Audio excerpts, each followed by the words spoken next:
Bom, o fator ambiental ele tem assumido uma importância muito relevante nessa primeira década do século XXI nas formas organizativas dos povos e comunidades tradicionais, no caso brasileiro.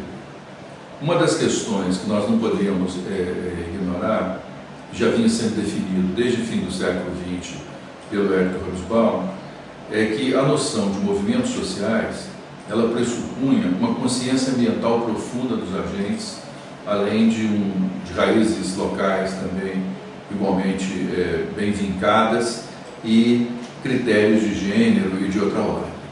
Esse fenômeno ambiental passou a estar presente na cena política e nas formas de mobilização étnica. Nós estamos hoje diante de uma certa inseparabilidade, né?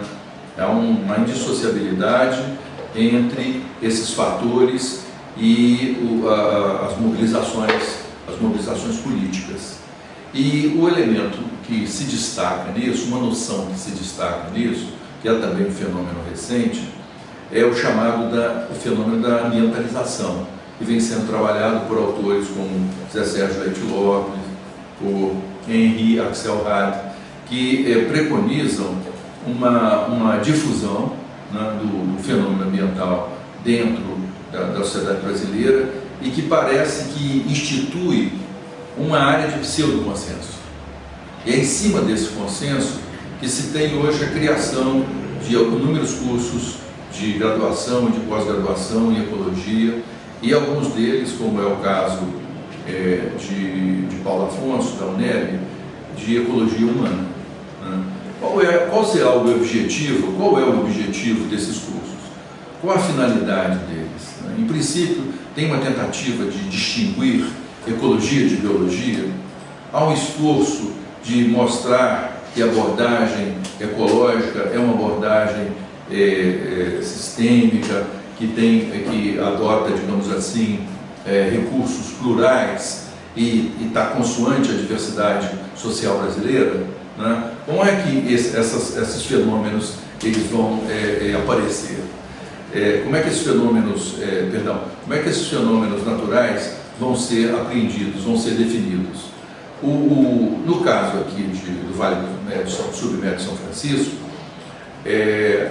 o fato de existir um curso de pós-graduação focalizando essas questões, ele mostra que para essa região, onde tem emergência de novos povos indígenas, de quilombolas, de movimentos de pescadores, e foi uma região histórica, no caso brasileiro, é uma região dos conflitos messiânicos, no caso de Canudos, é uma região de banditismo social, no caso do cangaço, e é uma região muito marcada também pelos quilombos, que era a forma de negar o trabalho escravo nas plantations, açucareiras da costa nordestina. Então, essa região, quando ela opta por um curso dessa ordem, ela tende a estabelecer parâmetros para uma reflexão mais completa, para uma reflexão de totalidade dos problemas dessa região. Eu acho que esse é um fenômeno, tem um condicionante regional ligado a essa definição, ligado ao fato desse curso de pós-graduação ter sido criado aqui, e já ter produzido algumas turmas com trabalhos bastante relevantes. E as investigações desses trabalhos incidem somente sobre os povos e comunidades tradicionais? Não, eles incidem de uma maneira global sobre a importância dos fatores ambientais na caracterização sociológica hoje dessa grande região do interior nordestino. Fronteira tríplice de estado de Sergipe, estado de Alagoas, estado da Bahia, aliás, claro, também Pernambuco. Eu acho que esses elementos, eles nos levam a refletir no plano também das políticas, né? Nos levam a colocar em questão como é que as políticas ambientais se colocam, sobretudo as unidades de preservação, se colocam hoje face a essa sociodiversidade. Porque até então, as análises estavam, principalmente a partir de 1992, com a Convenção de Defesa da Biodiversidade, com a sua ratificação, ela estava muito voltada para os problemas do patrimônio genético, para os problemas da biodiversidade.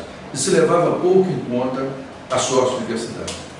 Quando você está procurando falar em ecologia humana aqui, você está querendo levar em conta a sociodiversidade, mostrar a pluralidade de identidades coletivas que hoje se estruturam nessa região nordestina.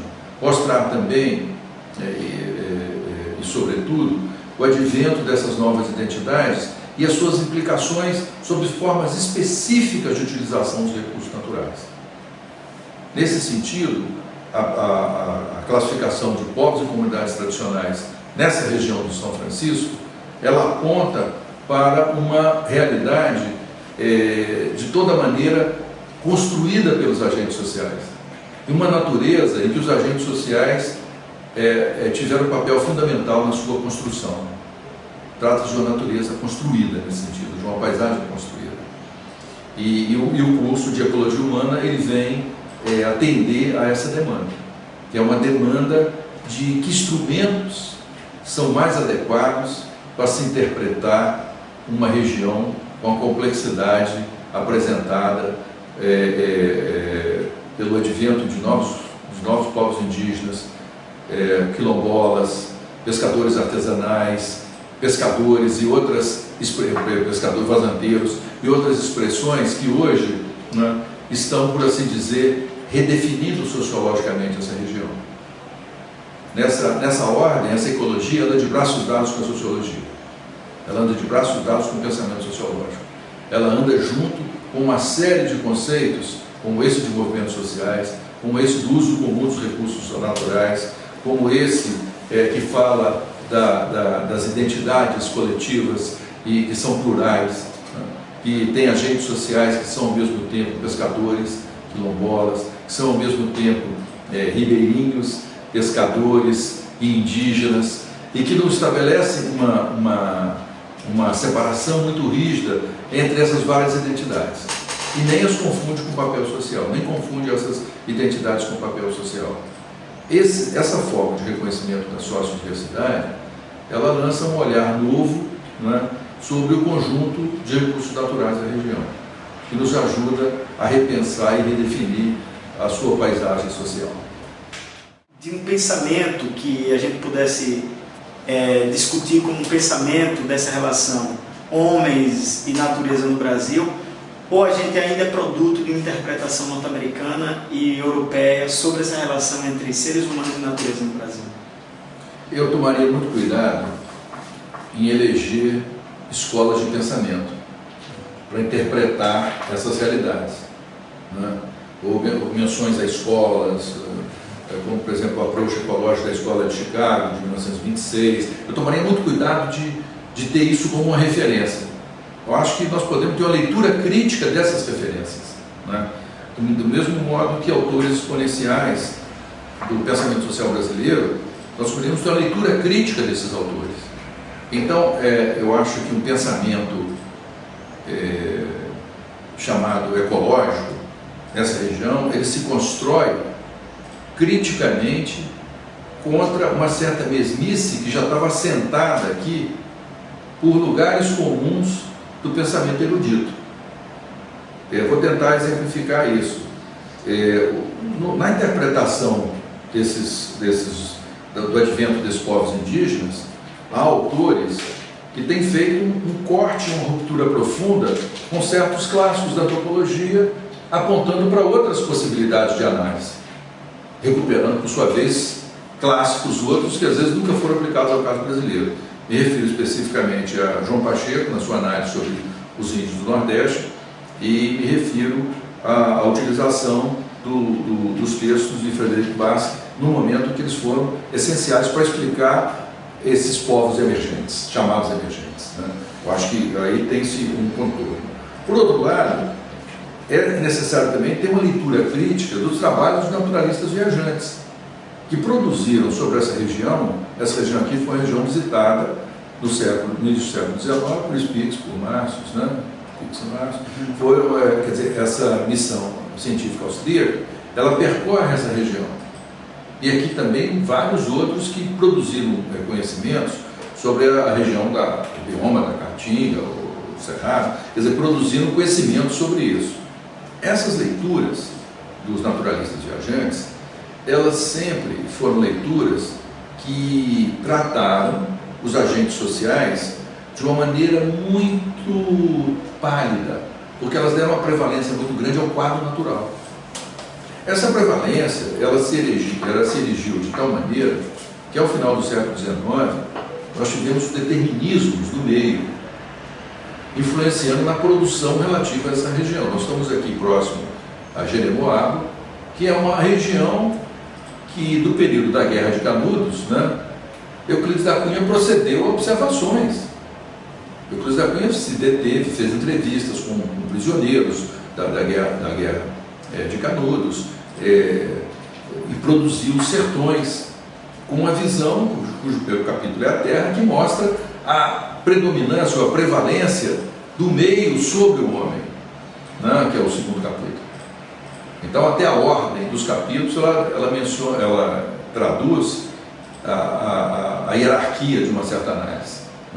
Eu acho que esse fenômeno aí, de erigir aqui um curso de ecologia, ou chamado de ecologia humana, ele já se constrói criticamente contra essa produção anterior, contra as autoevidências relativas a essa região. Isso não significa regionalizar a ciência, nem trazer à ciência uma dimensão localista. Não, significa dialogar com teorias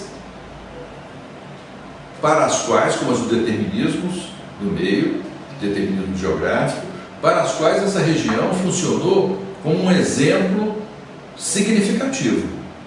No caso dos sertões, eu acho que isso está muito bem traduzido. Os sertões é de 1902, e é um clássico da literatura brasileira, mas também é um clássico da interpretação dessa região nordestina.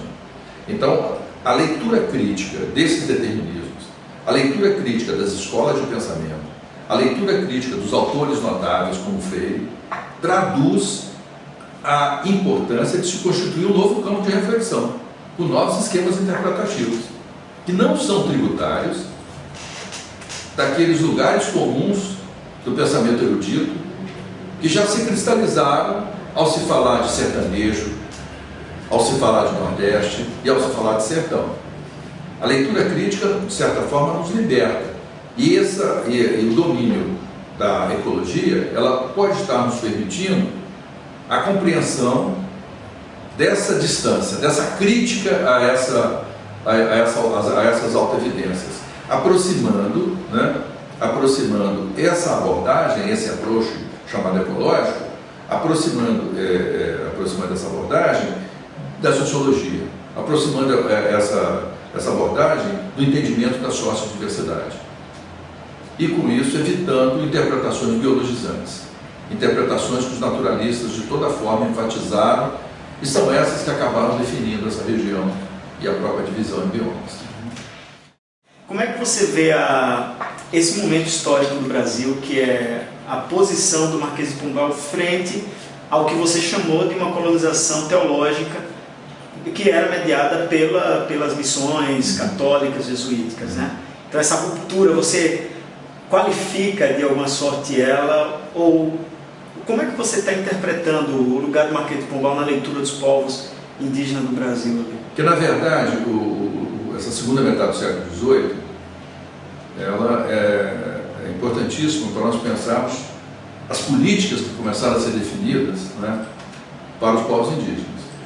Por um lado, você teve essa oposição entre uma posição econômica inspirada nos princípios liberais e iluministas, que gerava crítica ao modelo de colonização teológica e que deslocaram do centro da atividade colonizadora as ordens religiosas, sobretudo os jesuítas, com o Estado assumindo as relações comerciais, assumindo a política para com os indígenas. Isso gera, em 1755, a abolição da escravidão indígena e gera ocorre 133 anos antes da abolição da escravatura dos africanos, dos índios da África, são 133 anos antes.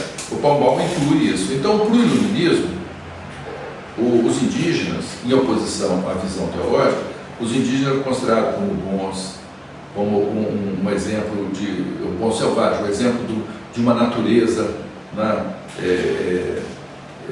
belíssima, ingênua, pura. Todos os atributos positivos o iluminismo estende a esses indígenas.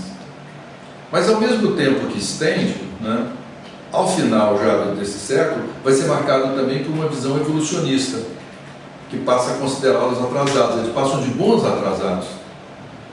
Então são três as rupturas desse século XVIII na borda do século XIX. A ruptura da política de Pombal com a política das missões, rompe-se, né? O filme A Missão é um exemplo disso, é uma ruptura levada às últimas consequências. Então, os povos indígenas são libertados de uma tutela religiosa, e há uma disputa entre igreja e Estado, e o Estado passa a assumir essa tutela. Então esse é o primeiro ponto. O segundo ponto seria dessa visão iluminista de considerar os indígenas bons, puros, né, e em estado primitivo, numa floresta igualmente paradisíaca, né, essa visão divinizada do indígena que o iluminismo alimenta, né. E o terceiro ponto, o conflito que há entre os iluministas e a visão e a abordagem evolucionista, que vai considerá-los atrasados, não civilizados, sujos, indolentes ao trabalho, que vai desqualificá-los. Então, os povos indígenas viveram, em pouco menos de 70 anos, três classificações muito fortes por parte, primeiro, do Estado dinástico, eivado de ordens religiosas, do Estado dinástico, com um absolutismo que o Pombal encarna com o iluminismo, né, com a inspiração inclusive inglesa, muito forte. E no terceiro momento com a visão evolucionista, que passa a considerar os índios atrasados, que passa a considerar os índios sujos, que vai ser o período pós-Pombal, né?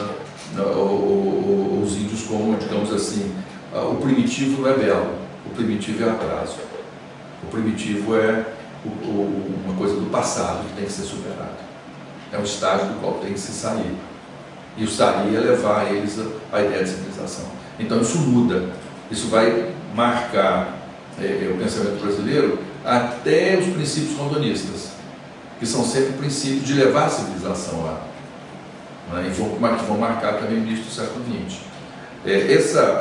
Esse período de 1755, da abolição indígena, a criação do SPI em 1910, né, ele é um período que você tem uma institucionalização da tutela, mas não é feita essa institucionalização da tutela entre formas de abordagem, a forma teológica da missão, a forma iluminista e a forma e abordagem evolucionista. Elas digladiam entre si, né, se sobrepõem, o fator político está permeando-as, essas forças vão se distribuir, permeando, é uma luta que se estende ao judiciário. Os jesuítas levam o Estado português ao judiciário, né? O Estado português é uma luta que, digamos assim, que ela não tem fim. Só para você imaginar, os rebanhos na ilha de Marajó, os rebanhos jesuítas, eram da casa de 120 mil cabeças de gado, só em Marajó, para se ter ideia, né? Então tem ações indenizatórias que vão ocorrer até o início do século XX. Mas essa disputa, essa competição do Estado com ordens religiosas, né, ela vai se traduzir também em modalidades diferentes de perceber os povos indígenas. E vai apontar, esse é o ponto central, e vai apontar para conflitos, que a partir daí passam a existir e exigem o reconhecimento de direitos territoriais, exigem o reconhecimento das terras ocupadas pelos indígenas. O chamado Segundo Reinado não dá conta, ele procede a doações, mas ele não sacraliza esses direitos, né? Então, o pensamento republicano, positivista, né, ele vai tentar recuperar uma imagem humana em relação aos povos indígenas, né, devolvendo-lhes o que eles supõem a humanidade perdida. Então, acho que abre um novo capítulo, que é o capítulo do rondonismo, com os militares positivistas, né? O general Rondon vai encarnar isso. E esse padrão vai marcar até boa parte do século XX, se não hoje, as práticas dos sertanistas face aos povos indígenas. todos eles filtrados pelo rondonismo, que é a perpetuação da tutela. Você acha que isso, no trabalho dos Boas, dos irmãos Vilas Boas, isso chega até a ação deles? Do que eu pude perceber, pelo que eu já li, do pouco que eu já li, e até do que eu vi cinematograficamente, os irmãos Vilas Boas, eles sempre procuram dizer que a forma como eles asseguraram os direitos territoriais dos indígenas foi diferente de Rondon. Como se o Rondon tivesse dado pequenos lotes, tivesse transformado os índios em um campesinato parcelar envergonhado, com pequenas áreas. Os Vilas Boas, eles pensam numa área maior, pensam no Pacto do Xingu. Acho que o filme traduz bem isso. E eles procuram estabelecer uma diferença entre o procedimento do que seria o vilaboasismo, por oposição ao rondonismo, né? Enquanto o rondonismo é uma tutela excessiva, que protege o índio, defende, e o vilaboasismo arma os índios para que eles garantam os seus direitos, para que eles enfrentem fazendeiros, enfrentem quem invada as suas terras, e eles mesmos assegurem os limites do seu... O vilaboasismo, enquanto o Rondon é o mediador com o Estado, que assume o papel do índio, do porta-voz todo o tempo, os Vilas Boas, eles não assumem isso na sua plenitude. Eles recusam uma certa mediação. E eles preferem propiciar condições para que os índios façam a sua passagem. E, de certo modo, obtêm a partir... Mas como sempre negociando com o poder. A esses dois procedimentos, eu não estabeleceria uma posição tão frontal. Eu usaria a experiência do Acre para mostrar um terceiro procedimento, que se sucede no tempo, mas não está em uma sequência lógica, que seria a ideia do tchaísmo, né, o chamado tchai, que é mais que amigo, né, encarnado por antropólogos como Terry e Vale de Aquino, por sertanistas como Macedo, Meireles, né, que tem uma forma de demarcação das terras indígenas, que essa questão é dos indígenas, são eles que dizem qual o território, como, de que maneira, procedendo inclusive em alguns casos como o escolhido na autodemarcação.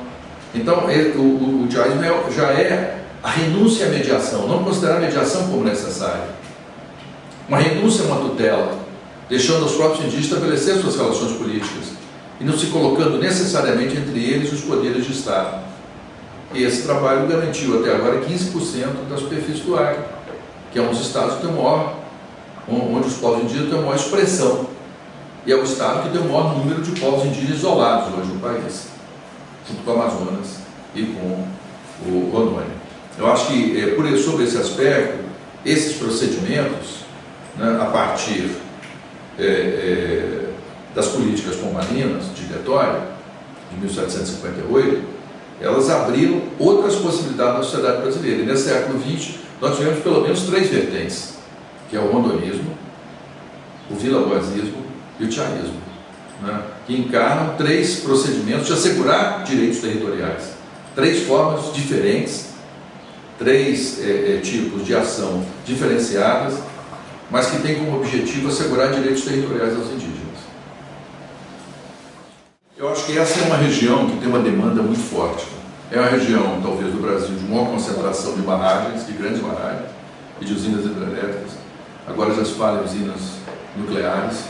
Quer dizer, é uma região onde a política energética tem um dos seus pontos centrais no país e onde tem uma demanda muito grande por um serviço específico, um serviço técnico, um serviço qualificado, um trabalho qualificado específico, ligado aos pareceres de ecólogos, ligado aos laudos dos ecólogos, que são instrumentos fundamentais para permitir ou não licenciamento ambientais, para permitir ou não a implantação de certas obras, de certas grandes obras de infraestrutura. Então, eu penso que o papel do ecólogo, que já começa a aparecer em algumas portarias da FUNAI, relatórios que devem ser produzidos por ecólogos ou por antropólogos, você já encontra isso em portarias da FUNAI, e já encontra, inclusive também empresas que contratam ecólogos, você começa a ter isso, ou movimentos sociais que pedem o serviço universitário dos ecólogos para dirimir conflitos, para ajudar na estimativa dos efeitos sociais, dos impactos provocados por esses empreendimentos nessa região de produção de energia elétrica. Eu acho que o trabalho do ecólogo, ele passa a ser um trabalho que ele é socialmente reconhecido. Antes ele podia estar fora, podia ser uma estrangeirice, entre aspas, podia ser uma figura de estranhamento você ter um curso desse nessa região. Hoje eu acho que a formação está coadunada, é o mesmo caso de formar engenheiros elétricos, de criar uma faculdade para engenheiros elétricos, está no mesmo plano. Porque esse é um campo hoje dividido, é um campo em que não há consenso sobre se as políticas energéticas devem ser em cima de fontes renováveis ou não, em cima de fontes fósseis ou não. Isso é uma discussão. Sobretudo por quanto no momento em que esse modelo de sociedade apoiado na energia a partir de fósseis, que ele está em xeque, ele está sendo questionado. Então aqui é o lugar dessa discussão. E tem toda uma produção intelectual que pode ser importante de ser feita para viabilizar ou não esses empreendimentos, para garantir ou não a sua continuidade, para impugnar ou não a sua efetividade, digamos assim. Então, o curso de ecologia ele é super bem-vindo nesse sentido. Me parece que ele é muito próprio. E não é um conhecimento útil. É uma forma teórica de refletir sobre problemas de realidades localizadas. Não é uma ciência aplicada. Eu acho que esse dado também é um dado importante. Porque senão nós corremos o risco de reduzir os cursos a cursos profissionalizantes. Não é o caso. Não é o caso aqui. Não é? Então, por isso é que eu acho que essa interação com os antropólogos é uma interação necessária. Porque nós estamos diante de um laboratório de experiências, sobretudo na análise dos impactos sociais, sobre povos e comunidades tradicionais, dos impactos sociais, sobre povos indígenas, sobre quilombolas, sobre ribeirinhos, sobre pescadores artesanais. Esse aqui é um laboratório de experiências. E ter uma universidade que reflita sobre isso, dota esse campo, chamado da ecologia, de uma autoridade, não é? De um credenciamento para responder a demandas muito concretas e para responder a exigências jurídicas também muito bem definidas. Então vejo isso como uma passagem essencial.